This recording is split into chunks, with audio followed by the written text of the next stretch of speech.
नमस्कार। धूमिल पांडुलिपि में आप सबका स्वागत है। भूली बिसरी कहानी में आज सुनिए मालती जोशी जी की कहानी पंख तौलती चिड़िया। शामियाने के द्वार पर बड़ी सी आसंदी पर मम्मी जी विराजमान थी। हर आने वाले को पहले उन्हीं से मुखातिब होना पड़ता था।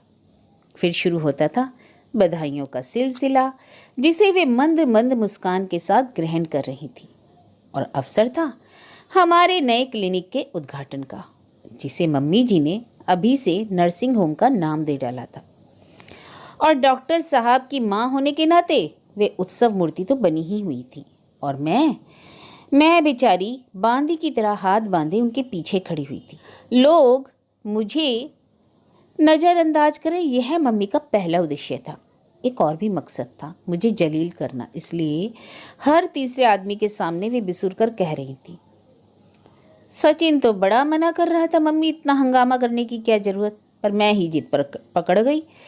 अरे भाई, उसकी शादी में तो मेरे सारे अरमान धरे के धरे रह गए। ऐसी बद इंतजामी हुई कि क्या बताऊं। बस एक ही साध थी कि कोई खुशी का मौका आए तो घर में जरा सा ढंग का जश्न मनाऊं।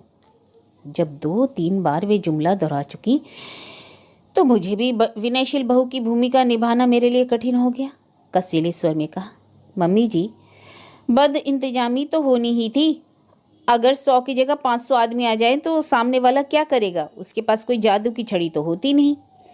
उन्होंने मुझे खा जाने वाली नजरों से देखा, पर संयम बरतते हुए बोली, शादी ब्याह में 25-50 आदमी तो कम ज्यादा हो ही जाते हैं। इतनी गुंजाइश तो समझदार आदमी भी रखता ही है। इस समझदार शब्द से मुझे जैसे आग लग गई। तल्खी के साथ मैंने कहा, मम्मी जी, 50 और 500 में बहुत फर्क होता है। कोई कहाँ तक गुंजाइश रखेगा? इतने लोग और वे भी बाराती। उन्हें कोई कोरी सब्जी रोटी खिलाकर को तो नहीं भेजा जा सकता ना। मम्मी जी एकदम हत्ते से उखड़ गईं।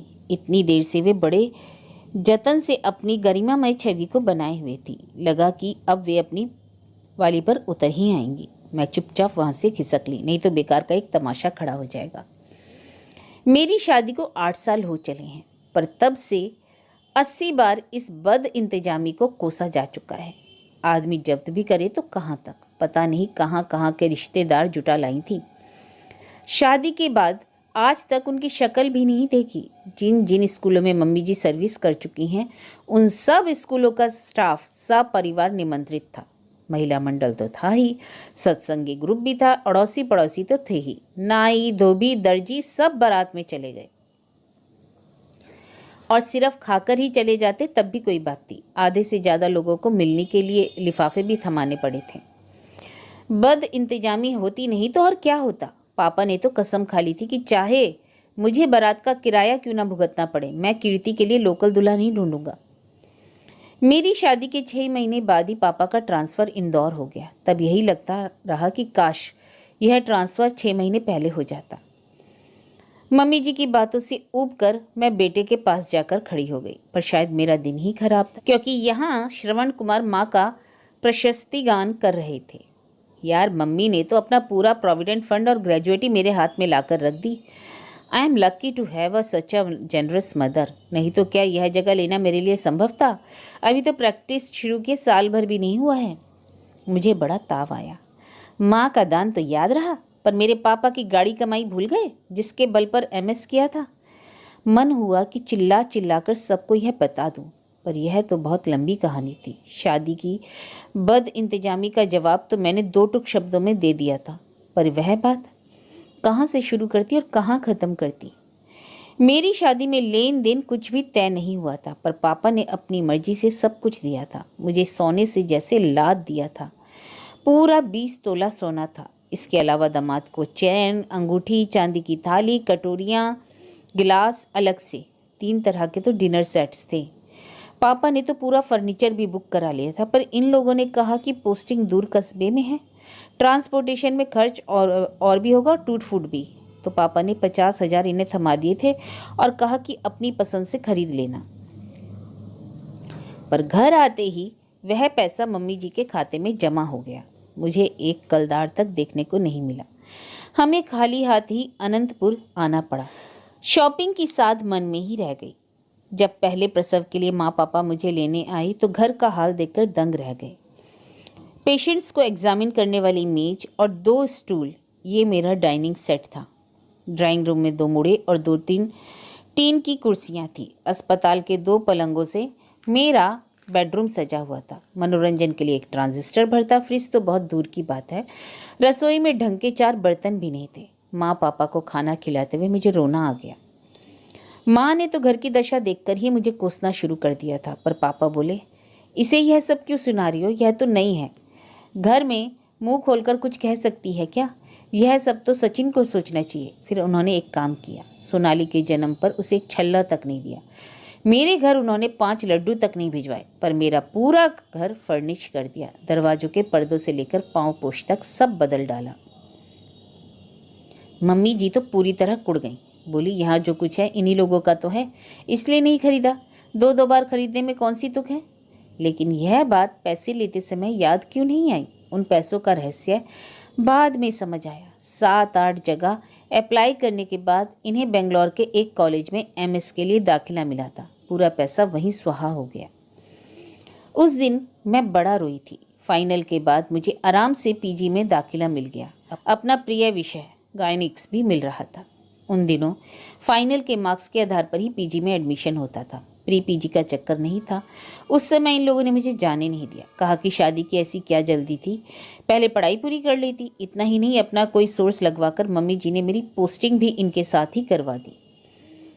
जिस दिन इन्हें एमएस अलॉट हुई, मम्मी जी बोली, बेटे आज तो मेरे जी को ठंडक मिल गई। अगर श्रुति को तुमसे पहले डिग्री मिल जाती तो तेरी इज्जत तो 2 कौड़े की रह जाती। बेटे, बीवी हमेशा 2 उंगल छोटी ही ढूंढनी चाहिए। मम्मी जी की छाती में तो ठंडक पड़ गई, पर उस दिन से मेरे मन में तो ज्वालामुखी धधक रहा था। वह तो अब डिग्री मिलने के बाद ही शांत होगा। अरे, आप यहाँ अकेली क्यों खड़ी रहे हैं? मैंने चौंक कर देखा, डॉक्टर पारेख थे। मुझे ध्यान ही नहीं था कब मैं आकर शामियाने के आखिरी छोर पर खड़ी हो गई थी। मेरे पीछे छोलदारी में पुलाव की महक और पूरियां तलने की खुशबू आ रही थी। बगल में प्लेटें धुलने की आवाज़ें आ रही थी। सामने लगी मेजों पर डोंगे भरे जा रहे थे, खाली हो रहे थे, और मैं यंत्रवत आगंतुकों से हाय हेलो कर रही थी, जबकि मेरा मन दूर कहीं अतीत में खोया हुआ था। आपको तो वहाँ सचिन के बगल में खड़ा होना चाहिए था। नहीं, इधर भी तो किसी को होना जरूरी था। सब लोग बाहर खड़े हो जाएं तो कैसे चलेगा? मैंने किसी तरह झेप मिटाते हुए कहा। पर आपको यह भी तो सोचना चाहिए कि बधाई देने वालों को कितना लंबा फासला तय करके आना पड़ेगा आपके पास।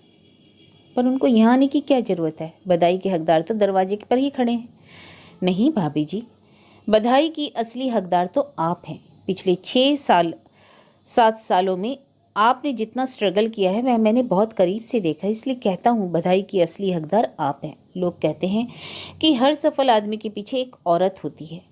You have actually done it. इसमें नई बात क्या है डॉक्टर साहब? हर हिंदुस्तानी औरत तो यही करती है। मुझे एक बार फिर से बधाई देकर डॉक्टर पारिक चले गए, पर जाते जाते जैसे मुझे झकझोर गए। अनगिनत यादें बर्रे की छत्ते की तरह मुझ पर टूट पड़ी और मैं लहूलुहान हो गई। सबसे दर्दनाक किस्सा था देवेंद्र की शादी का। आज भी याद आता है तो मेरे आंसू निकल आते हैं। देवेंद्र मेरा इकलौता भाई। उसकी शादी के लिए मन में इतनी उमंगें थी, उत्साह था, पर सब मिट्टी हो गया। उन दिनों ये बेंगलोर में थे। मम्मी जी ने कोई सोर्स लगाकर मेरी पोस्टिंग अपने पास ही करवा ली थी। सुबह शाम मैं सरकारी नौकरी करती और रात को 10 बजे तक मिसेस रुंगटा के नर्सिंग होम में ड्यूटी देती। नर्सिंग होम की यह नौकरी मेरा शौक नहीं था, ज़रूरत थी। घर में खर्च बढ़ गए थे। मेरी अनिच्छा के बावजूद एक और बच्चा घर में आ गया था। एक बेटा देना मेरा नैतिक कर्तव्य था, क्योंकि सचिन अपने वंश के एकमात्र चिराग थे। सोनाली स्कूल जाने लगी थी। उसकी पढ़ाई पर बेशुमार खर्च हो रहा था, पर सबसे ज़्यादा कष्ट दे रही थी उसके पापा की पढ़ाई। वह तो जैसे ख़त्म होने पर ही नहीं आती। महंगाई मुँह बाए बढ़ रही थी और मुझे लगता था कि मैं समूची उसमें समा जाऊंगी। बड़ी मुश्किल से 3 दिन की छुट्टी मिली थी। मैं भागी भागी घर आई, बच्चों को तैयार किया। पैकिंग तो रात को ही कर रखी थी। थोड़ी देर तक मैं प्रतीक्षा करती रही, फिर खुद ही पूछ लिया, मम्मी जी मेरी चीज़ें तो ले आई ना आप? अरे बेटा, आज तो याद ही नहीं रहा, उन्होंने सपाट शब्द में कह दिया। मुझे तो रोना ही आ गया। मैं कोई भीख तो नहीं मांग रही थी, अपने ही गहने मांग रही थी जिन पर वे देवी जी फन फैलाकर बैठी हुई थी। जानती हैं, मुझे शादी में जाना है, पर कल तक इन्हें लॉकर तक लाने की फुर्सत नहीं, और आज कितने ठंडे स्वर में बता रही हैं कि याद ही नहीं रहा। शादी के 2 महीने बाद ही मेरी पोस्टिंग सचिन के साथ हो गई थी। जाते हुए मम्मी जी ने सारे गहने उतरवा लिए थे। बोली, तुम लोग तो दिन भर बाहर रहोगे, घर में इतना जोखिम रखकर क्या करोगे? मन मारकर सब कुछ उनके हवाले कर दिया था। उसके बाद उनके दर्शन केवल कीर्ति की और मेरी बहन की शादी में हुए थे, बस। जब भी पीहर जाना होता माँ बहुत कोसती। पूरे 20 तोले तो सोना दिया था मैंने, पर लड़की को देखो, नंगी बुच्ची चली आती है। फिर कहीं जाना होता है तो अपना पहना कर ले जाती, तब बहुत शर्म आती, पर शादी में तो यह संभव नहीं था। 10 रिश्तेदार आएंगे और 100 तरह की बातें करेंगे। उसी समय दौड़ी दौड़ी बाजार गई। भाई के लिए भारी भरकम प्रेजेंट खरीदने के बाद कुछ गुंजाइश ही नहीं बची। फिर भी हिम्मत करके चांदी का एक पॉलिश वाला सेट खरीद लिया। कुछ तो पहनने को होगा। जिस समय मैं वह सेट पैक करवा रही थी, डॉक्टर पारिक ने सपत्नीक दुकान में प्रवेश किया। अरे, आप अभी तक गई नहीं? उन्होंने तो सहज ही पूछ लिया, पर मैं इतनी भरी हुई थी कि एकदम फूट पड़ी। इस तरह की बातें बाहर वालों से नहीं करनी चाहिए, यह भी याद नहीं रहा। वे लोग फिर जबरदस्ती मुझे अपने घर ले गए। मिसेस पारिक ने अपनी पूरी ज्वेलरी बॉक्स मेरे सामने रख दिया। शर्म और संकोच से गड़ गई। केवल उनका मन रखने के लिए मैंने अमेरिकन डायमंड्स का एक सेट उठा लिया। इस हादसे के बाद जब मैं इंदौर पहुंची तो लग रहा था कि जैसे 6 महीने की बीमारी भुगत कर आ रही हूँ। हर कोई मुझे देखकर सकते में आ गया, और ये ठीक बारात चढ़ने के समय आए। मन में तो इतना कुछ घुमड़ रहा था कि मिलते ही आड़े हाथों लेना चाहती थी, पर इतने लोगों के बीच मौका नहीं मिला। लेकिन पहला वार उन्होंने ही कर दिया। जरा सा एकांत मिलते ही बरस पड़े। तुम हर बार गहनों के लिए मम्मी को क्यों कोसती रहती हो? मैंने ऐसा कब कहा? मैंने पूछा। तो फिर बार बार तकाजा करने का क्या मतलब? अरे, भाई की शादी है, शादी के लिए भी ना मांगू? लेकिन तुम्हारे गहने मम्मी के पास तो नहीं है, तो फिर कहाँ हैं? देखो, मेरी एमएस हो जाने दो, मैं तुम्हें सोने से लाद दूंगा, पर मेहरबानी करके वह विषय अब घर में मत छेड़ना। मतलब? मुझसे पूछे बिना मेरे गहने आपने ठिकाने लगा दिए और दोनों माँ बेटे मुझसे छिपाए रहे, इसलिए आपकी मातुश्री मुंह में दही जमाए बैठी रही। श्रुति, माइंड योर लैंग्वेज, इन्होंने कहा। लैंग्वेज माई फुट, मैंने भी तमक कर कहा। और भी बहुत कुछ कहना चाहती थी, पर कमबख्त रुलाई ही आ गई। मैं धुआंधार रोती ही चली गई। इतना तो मैं विदा के समय भी नहीं रोई थी, और स्वाभाविक ही था। उस समय मन में भावी जीवन के रंगीन सपने थे, आशाएं थी, और अब बच रही थी केवल हताशा। अपने घर में होते तो शायद मेरे रोने की उतनी परवाह नहीं करते, पर ससुराल में तो ये अनदेखी नहीं कर सकते थे। देर तक मुझे समझाते रहे, तुम तो डॉक्टर हो, गंवार औरतों की तरह गहनों के लिए रोती हो। जरा मेरी प्रैक्टिस जम जाने दो, तुम्हें सर से पांव तक सोने से लाद दूंगा। यह तो मेरा ईश्वर ही जानता था कि मैं सोने के चंद टुकड़ों के लिए नहीं रोई थी।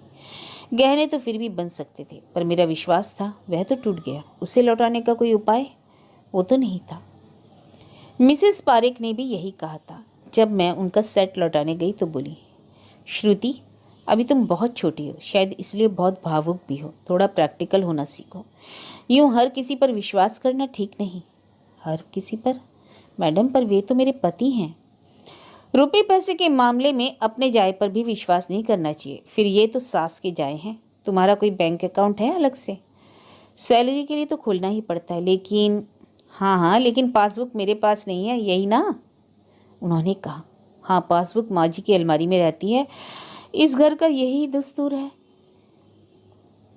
इसलिए कहती हूँ कि इतनी भावुक मत बनो।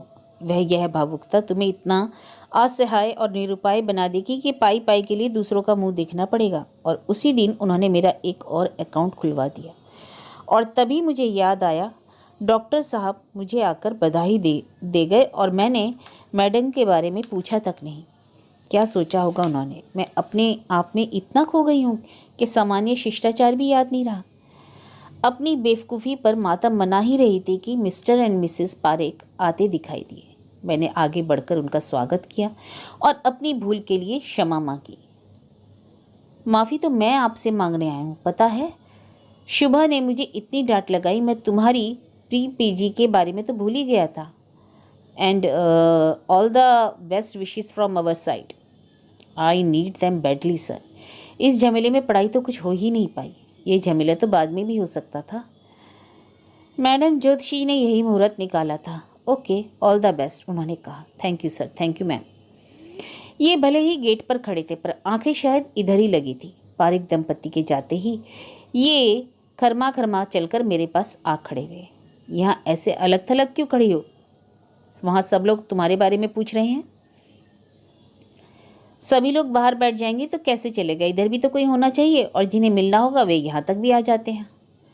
हाँ, सो तो देख ही रहा हूँ। क्या कह रहे थे तुम्हारे फ्रेंड, फिलोसफर एंड गाइड? बड़ी देर तक बातें हो रही थी। घर आए मेहमान से बातें तो करनी ही पड़ती हैं, शिष्टाचार का तकाजा है, मैंने कहा। और शिष्टाचार की यह परंपरा सिर्फ दूसरों के लिए है क्यों? अब तक तो बड़ी हंस कर बातें हो रही थी, मुझसे बात करते वक्त ही तुम्हारा मुंह सूझ गया। हाँ, इसका कारण भी तो आप जानते हैं। उनका मूड एकदम उखड़ गया। बोले, वहाँ थोड़ी देर मम्मी के पास खड़ी हो जाओगी तो छोटी तो नहीं हो जाओगी। अपनी नाराजगी का ऐसा सार्वजनिक प्रदर्शन करना जरूरी नहीं है।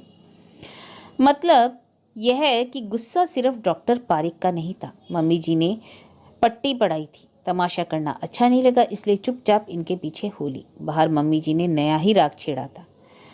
लोग तो दामाद को विलायत तक भेज देते हैं, यहाँ तो जो भी करना है अपने से ही करना है। इसके ससुराल वालों को बधाई देने तक की फुर्सत नहीं है। फिर से एक करारा वार करने की इच्छा हो रही थी पर जब्त कर गई। लगता है यह जिंदगी वार करते करते और वार झेलते ही बीतेगी। मम्मी जी ने जो दिया वह तो ढिंडोरा पीट कर दिया, पर पापा का दान तो गुप्त ही रह गया। और उनकी लाडली जो इतने साल से देती आ रही थी उसका तो कहीं जिक्र ही तक नहीं किया। और रही बधाई की बात, तो कीर्ति और देवेंद्र ने खूबसूरत कार्ड भेज दिए। पापा का तार आ गया। बाकी यहाँ सब आने से कतराते थे। पापा के पास तो उम्र का सबब था। देवेंद्र तो साफ कहता है, दीदी तुम्हारी सास बोलती नहीं डंक मारती है, मैं तो दूर से ही नमस्कार करता हूँ। और जैसा कि मुझे अंदेशा था, रात जमकर महाभारत हुआ। बिस्तर पर आते ही कसेले स्वर में बोले, आज पता चला तुम्हें अपने कैरियर की ज़्यादा फिक्र है, पति की अचीवमेंट से कोई मतलब नहीं ना। यही बात तो मैं भी कह सकती हूँ। मैंने बार बार चिरौरी की थी कोई दूसरी तारीख ले लीजिए, मेरी पढ़ाई डिस्टर्ब हो जाएगी, पर आप तो चाहते ही नहीं कि मेरा सिलेक्शन हो। फालतू की बकवास मत करो, तुम्हें अच्छी तरह याद है, मालूम है ना कि ये तारीख मैंने नहीं पंडित जी ने निकाली थी। डॉक्टर होकर आप ज्योतिषी पर इतना विश्वास करते हैं? मैंने कहा। अरे दुनिया करती है, और तुम इतना बवेला क्यों मचा रही हो? फॉर्म भरने से पहले किसी से पूछा था? और पीजी करने की इतनी जल्दी क्या है? मेरी प्रैक्टिस एस्टेब्लिश होने तक नहीं रुक सकती थी? मैं तो रुक जाऊंगी, पर मेरी उम्र वो तो नहीं रुकेगी। वह तो मुट्ठी में पड़ी रेत की तरह फिसल जाएगी। तब तो यह हुआ था कि आपके लौटते ही मैं अपनी पढ़ाई पूरी शुरू कर दूंगी। पूरे 1.5 साल तक मैंने प्रतीक्षा की।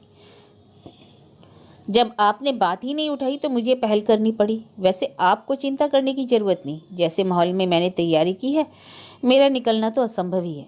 और मान लो सेलेक्ट हो गई तो ये घर ये बच्चे किसके भरोसे छोड़कर जाओगे? क्यों? आपकी गैर हाजिरी में मैंने नहीं संभाला यह सब, अब आपकी बारी है। मतलब मैं काम धंधा छोड़कर अब तुम्हारे बच्चे पालूं? क्या बच्चे सिर्फ मेरे हैं? आपके भी तो हैं। फिर घर में मम्मी जी भी हैं। मैंने कहा, मम्मी की उम्र है ये सब करने की। मैं साफ कह देता हूँ, जब भी जाना हो तो बच्चों को इंदौर छोड़कर जाना। क्यों? क्या मेरे बाप बूढ़े नहीं हुए? पिछले साल तक तो नहीं थे। कीर्ति जब बीएड कर रही थी तो पिंटू किसके पास था? पता है कीर्ति हर महीने 1000 रुपये भेजती थी। आपका बूता है देने का? क्या? इतने से बच्चे के लिए 1000? यह तो सरासर लूट है। क्यों? बच्चे क्या मुफ्त में पल जाते हैं? 100 खर्चे होते हैं। उन्हें दूध चाहिए, ब्रेड बिस्कुट चाहिए, फल फूल चाहिए, हारी बीमारी में डॉक्टर और दवा भी चाहिए। देखभाल के लिए काया की भी जरूरत होती है। मेरे पापा बेचारे रिटायर्ड आदमी, इतना सब खर्च कहाँ से करेंगे? तो फिर रहने ही दो। बच्चों के बड़े होने तक तो तुम्हें कुछ करने की ज़रूरत नहीं। अभी मैं इतने रुपए स्पेयर नहीं कर सकता। बच्चों का खर्च मैं उठा लूँगी, बस स्टडी लीव पर जाऊँगी तो सैलरी पूरी मिलेगी। फिर 2 साल की ही तो बात है। मैंने कहा, यानी कि तुम यह जताना चाहती हो कि जिस कोर्स में मैंने 4 साल लगा दिए तुम 2 साल में कर लोगी? अपनी बुद्धि पर इतना नाज है तुम्हें? आपसे तो बात करना ही फिजूल है, मैंने कहा और बात को वहीं विराम दे दिया।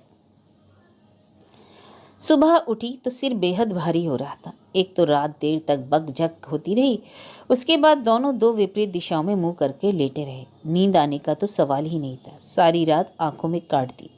अजीब अजीब ख्याल आते रहे। सचमुच अगर सिलेक्शन हो गया तो बच्चों का क्या होगा? वैसे तो मैंने इंदौर ही मांगा था, पर कहीं और जाना पड़ा तो खर्च कैसे पूरा होगा? घर से तो कुछ आशा करना ही व्यर्थ था।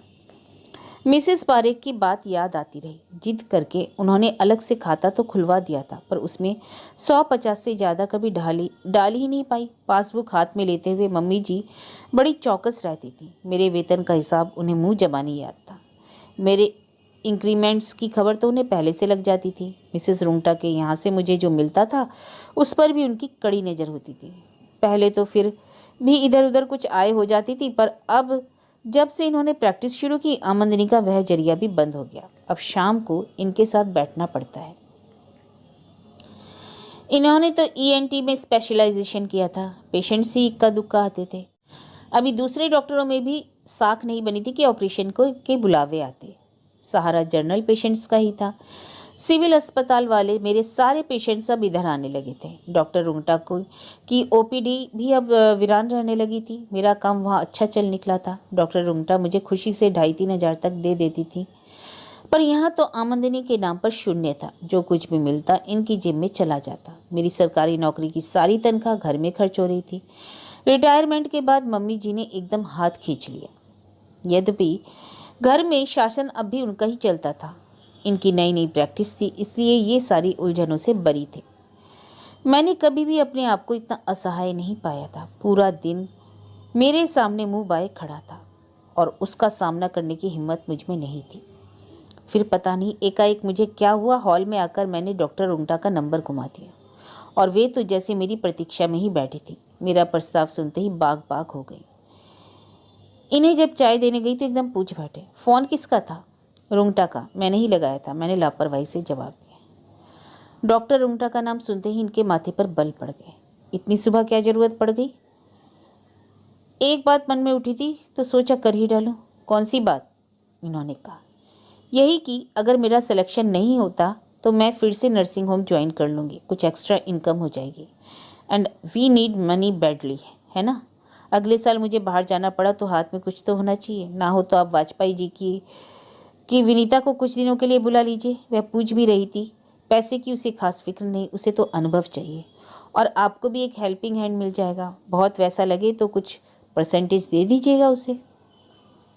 वे मुंह भाई मुझे देखते ही रह गए और कोई दिन होता तो गुस्से में शायद झपट पड़ते, पर आज निश्चल बैठे रहे। शायद समझ गए थे कि नदी में ने तटबंध छोड़ दिया है। पानी सिर से ऊपर हो गया, अब उसे बांधा नहीं जा सकता।